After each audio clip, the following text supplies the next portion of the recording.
नागपूर शहरातल्या 6 मतदारसंघात भाजपचा प्रचार वेगाने सुरू आहे। माझ्यासोबत भाजपचे प्रदेशाध्यक्ष चंद्रशेखर बावनकुळे आहे। प्रत्येक मतदारसंघातील रॅलींमध्ये प्रचार रॅलींमध्ये ते सहभागी होत आहे। सर काय सांगणार, कसा सुरू आहे प्रचार? आज आमचे दक्षिण नागपूरचे उमेदवार मोहन मतेजी यांच्या प्रचारार्थ मी आलो आहे।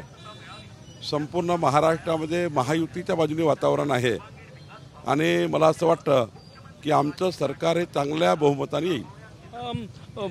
कुठले मुद्दे घेऊन मतदारांपर्यंत तुम्ही जाताय, काय सांगणार सर? महाराष्ट्रामध्ये आमच्या सरकारने 25 अत्यंत महत्त्वाच्या गरीब कल्याण, मध्यमवर्गीय कल्याण, लाडक्या बहिणी, शेतकरी, शेतमजूर, बेरोजगार याकरता जो मॅनिफेस्टो दिला, जाहीरनामा दिला, तो जाहीरनामा घेऊन आम्ही जातो आहे। जनता साथ देते आहे। काँग्रेस आणि महाविकास आघाडीचा खोटारडेपणा आता जनतेला मान्य नाही, त्यांचा जाहीरनामा मान्य नाही।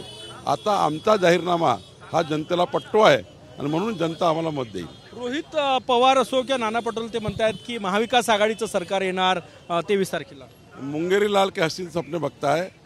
त्यांना हे माहिती आहे की ते लोक कधी सत्तेवर येऊ शकत नाही, कारण तिघही हे आपसात भांडतात आहे। तिघांचे कम्युनिकेशन नाही आहे। आमच्यामध्ये महायुतीमध्ये प्रचंड मोठी ताकद आमच्यासोबत आहे। प्रधानमंत्री मोदीजी आमच्यासोबत आहे। आमच्यासोबत विकास पुरुष नितीन गडकरीजी आहेत।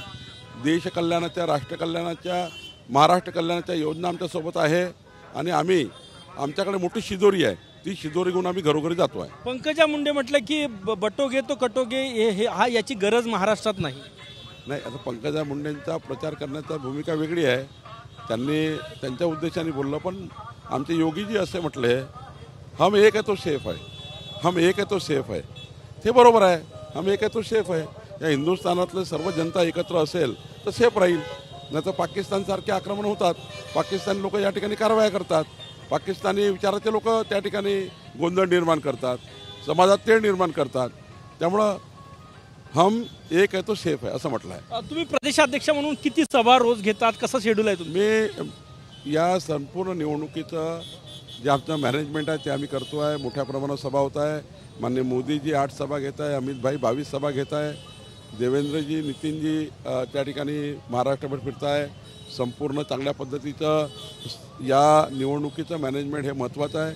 पक्षाच्या अध्यक्षाचं काम आहे की सर्व महाराष्ट्राच्या व्यवस्थित पद्धतीने या ठिकाणी आपला पक्षाचा प्रचार सुरू आहे का नाही, संघटना कामात लागली की नाही, कुठला कार्यकर्ता नाराज आहे का, त्यांची समजूत घालणे। आणि त्यामुळं मला जे काम माझ्या कर्तव्याला आहे ते मी करतो आहे। शेवटचा प्रश्न, काल देवेंद्र भाऊ पण पिंक जॅकेट घालून होते, आज तुम्ही पण पिंक जॅकेट घालू नये, पिंक थीम आहे का? अजितदादा पण पिंक जॅकेट घालतात? नाही, आता आमचं ते योगायोग आहे।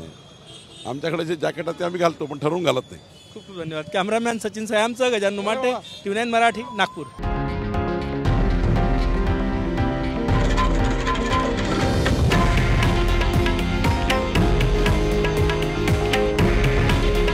हे आहे देशातील नंबर 1 न्यूज नेटवर्क आणि आपण पाहत आहात TV9 मराठी।